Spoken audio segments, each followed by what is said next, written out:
Hi guys, welcome to our channel.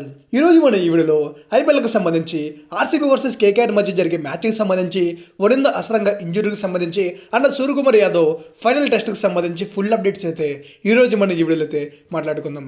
Guys, video అయితే చాలా interesting ఉంటుంది. లాస్ట్ వరకు చూసి వీడియోకి ఒక లైక్ కొట్టి ఐపీఎల్ మీ ఫేవరెట్ టీం ఏంటి అండ్ ఇప్పుడు వరకు జరిగిన మ్యాచెస్ బట్టి ఐపీఎల్ ఏ టీం గెలుస్తుందని చెప్పి అనుకుంటున్నారు, అంటే ఏ టీంకి ట్రోఫీ వస్తుందని చెప్పి అనుకుంటున్నారో కామెంట్ చేసేయండి. ఇంకా మనం వీడియోలోకి వచ్చేస్తే మొదటికి వచ్చినటువంటి అప్డేట్ చూసుకుంటే ఎస్ఆర్హెచ్ ప్లేయర్ ఉంది అసరంగాకి సంబంధించి.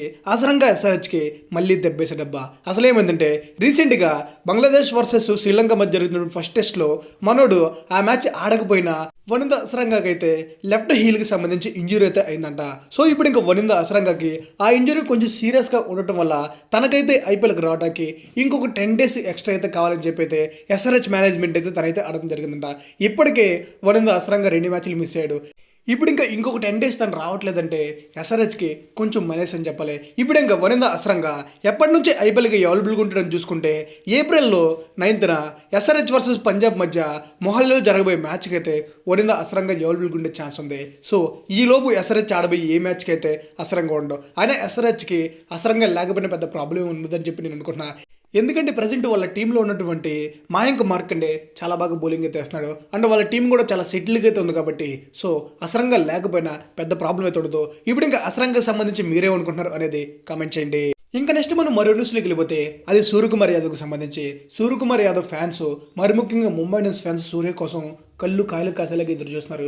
ఎందుకంటే ముంబై ఇండియన్స్ ఇప్పటి వరకు ఆడిన 2 మ్యాచెస్ ఓడిపోయారు. ఒకవేళ సూర్యకుమార్ యాదవ్ కానీ ఉండుంటే ఆ 2 మ్యాచెస్ ఈజీ గెలిచారు. మరి ముఖ్యంగా ఎస్ఆర్ఎస్ జరిగిన మ్యాచ్ అది ఒక తార్ రోడ్ మీద బౌలింగ్ చేసినట్టు ఉంది. అంటే బాల్ కరెక్ట్గా బ్యాట్ మీదకి వస్తుంది, కొట్టుకున్నట్ట. అలాంటి పిచ్లో సూర్య కానీ ఉన్నట్టయితే ఆ 277 అనేది ఈజీగా చేంజ్ చేసేవాళ్ళు. సో సూర్య మిస్ అవడం అనేది ముంబైకి చాలా పెద్ద దెబ్బ. అండ్ గుజరాత్ జరిగిన మ్యాచ్లు కూడా ఆల్మోస్ట్ సింపుల్గా గెలిచేస్తారన్న మ్యాచ్ అయితే ఓడిపోవడం జరిగింది. ఒకవేళ సూర్య అంటే ఈజీ గెలిచాడు. ఇప్పుడు ఇంకా ఇలాంటి సిచ్యువేషన్లో ముంబై మళ్ళీ గెలవాలంటే సూర్య ప్లేయింగ్లో రాలే. ఇప్పుడు ఇంకా సూర్యకు సంబంధించి తను ఎప్పటి నుంచి అవైలబుల్గా ఉంటాడు ఏంటి అని మనం చూసుకుంటే సూర్యకుమార్ యాదవ్కి ఈరోజు ఎన్సీఏలో తన ఫిట్నెస్కి సంబంధించి ఫైనల్ టెస్ట్ అయితే కండక్ట్ చేస్తారంట. ఆ టెస్ట్ కానీ సూర్య కానీ పాస్ అయ్యాడంటే డైరెక్ట్గా ఐపీఎల్కి వస్తాడు. సో సూర్యకుమార్ యాదవ్ ఐపీఎల్కి వస్తాడా లేదా అనేది ఈరోజు తెలియపోతుంది. 99% తనైతే ఈజీగానే టెస్ట్ అయితే క్లియర్ చేస్తాడు. లాస్ట్ టైం ఫెయిల్ అయ్యాడు కాబట్టి ఈసారి గట్టిగానే వర్కౌట్ అయితే చేసింటాడు. ఇంకా సూర్యకి సంబంధించి చూసుకుంటే చాలామంది తనకి లెగ్ ఇంజరీ ఒక్కటే అయిందని చెప్పి అనుకుంటున్నారు. బట్ తనకి లెగ్ ఇంజరీతో పాటు హెర్నియా అని చెప్పి ఒక సర్జరీ కూడా చేశారు. సో 2 ఆపరేషన్స్ తనకు జరగడం వల్ల తనైతే రికవర్ అవడానికి టైం అయితే పట్టింది. దానికి సంబంధించి సూర్య రీసెంట్గానే పోస్ట్ చేశారు. నాకు చిన్న లెగ్ ఇంజరీ అయితే బయటకు వచ్చేసండి, బట్ నాకు జరిగింది 2 సర్జరీలు, దానివల్ల నాకు రికవర్ అవడానికి ఎక్కువ టైం పట్టిందని. సో మోస్ట్ ప్రాబబ్లీ సూర్య అన్ని మంచిగా జరిగితే April 1st ఆర్ఆర్తో జరిగే మ్యాచ్కి అయితే తను రావచ్చు. ఇంకా మనం నెక్స్ట్ న్యూస్లోకి వెళ్ళిపోతే ఈ month 29th RCB versus KKR మధ్య చిన్నస్వామి స్టేడియంలో జరగబోయే మ్యాచ్కి సంబంధించి 2 టీమ్స్ యొక్క హెడ్ టు హెడ్ రికార్డ్స్ ఎలా ఉంటాయి అని చెప్పి మనం చూసుకుంటే ఇప్పటి వరకు ఈ 2 టీమ్స్ మధ్య 32 ఐపీఎల్ మ్యాచ్లు జరిగితే ఆ 32 ఐపీఎల్ మ్యాచెస్లో ఆర్సీబీ టీం 14 సార్లు గెలిస్తే కేకేఆర్ టీము 18 సార్లు అయితే గెలవడం జరిగింది. హెడ్ టు హెడ్ రికార్డు ప్రకారం చూసుకుంటే ఆర్సీబీ మీద కేకేఆర్కి చాలా మంచి రికార్డ్స్ అయితే ఉన్నాయి. అంటే ఈ మ్యాచ్ జరిగేది ఆర్సీబీ ఓన్ గ్రౌండ్ అనేటువంటి చిన్నస్వామి స్టేడియంలో.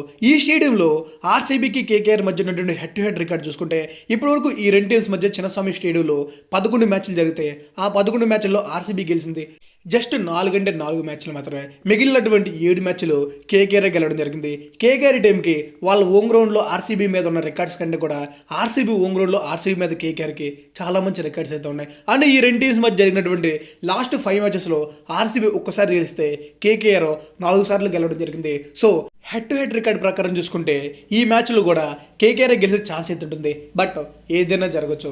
అంటే ఆర్సీబీని ఏమాత్రం తక్కువ అంచనా వేయకూడదు. ప్రజెంట్ ఆర్సీబీ టీము చాలా స్ట్రాంగ్ అయితే కనిపిస్తుంది అండ్ కేకేఆర్ కూడా చాలా స్ట్రాంగ్ అయితే కనిపిస్తుంది. సో ఈ మ్యాచ్కి సంబంధించి కీ బ్యాటిల్స్ ఎవరెవరి మధ్య ఉండొచ్చు చూసుకుంటే కేకేఆర్ స్పిన్ బౌలర్స్ అయినటువంటి వరుణ్ చక్రవర్తి, సునీల్ నారాయణ్ అండ్ సుయేష్ శర్మకి RCB batters against super records ఉంటాయి. అండ్ ఆర్సీబీ బౌలర్ ఒకరికి కేకేఆర్ అగెనిస్ట్గా అద్దరిపోయే రికార్డ్స్ ఉన్నాయి. తనే మహమ్మద్ సిరాజ్కి కేకేఆర్ అగెనిస్ట్గా అద్దరిపోయే రికార్డ్స్ అయితే ఉన్నాయి. సో ఈ మ్యాచ్ అయితే చాలా అంటే చాలా ఇంట్రెస్టింగ్గా వన్ ఆఫ్ ది బెస్ట్ మ్యాచ్గా మిగులుతుందని చెప్పి నేనైతే అనుకుంటున్నా. ఎందుకంటే రెండు టీమ్స్ దగ్గర స్ట్రాంగెస్ట్ బ్యాటింగ్ ఆర్డర్ ఉంటే, కేకేఆర్ దగ్గర స్ట్రాంగెస్ట్ స్పిన్ బౌలింగ్ ఉంటే, ఆర్సీబీ దగ్గర స్ట్రాంగెస్ట్ ఫాస్ట్ బౌలింగ్ ఉంది. అండ్ ఆర్సీబీ దగ్గర కొంచెం స్పిన్ బౌలింగ్ వీక్గా ఉంటే, కేకేఆర్ దగ్గర కొంచెం ఫాస్ట్ బౌలింగ్ కొంచెం వీక్ అయితే కనిపిస్తుంది. సో రెండు టీమ్స్ ఓవరాల్గా అయితే ఈక్వల్గా కనిపిస్తుంది. కాబట్టి ఈ మ్యాచ్ అయితే గట్టిగా ఇంట్రెస్టింగ్ సాగుతుందని చెప్పి నేనైతే అనుకుంటున్నా. సో ఇప్పుడు ఇంకా ఫైనల్గా ఈ మ్యాచ్కి సంబంధించి ఏ టీం గెలుస్తుందని చెప్పి మీరు అనుకున్నారు కిందైతే మీ ఒపీనియన్ కామెంట్ చేసేయండి. ఇంకా ఓవరాల్గా వీడియో అయితే ఇంతే గైస్. ఇంకా నేను ఈ మ్యాచ్కి సంబంధించి ఫుల్ డీటెయిల్స్తో ప్లేయింగ్ లెవెన్ ఎలా ఉంటుంది ఏంటి అనేది సంబంధించి నెక్స్ట్ వీడియో అయితే అప్డేట్ చేస్తాను. సో ఆ వీడియో మిస్ అవ్వకూడదంటే మన ఛానల్ సబ్స్క్రైబ్ చేసుకుని నోటిఫికేషన్ బెల్ అయితే ఆల్లో పెట్టుకోండి. ఇంకా వీడియో ఎవరైనా లైక్ చేయకపోతే కొంచెం లైక్ చేసేయండి. Thanks for watching. Have a nice day.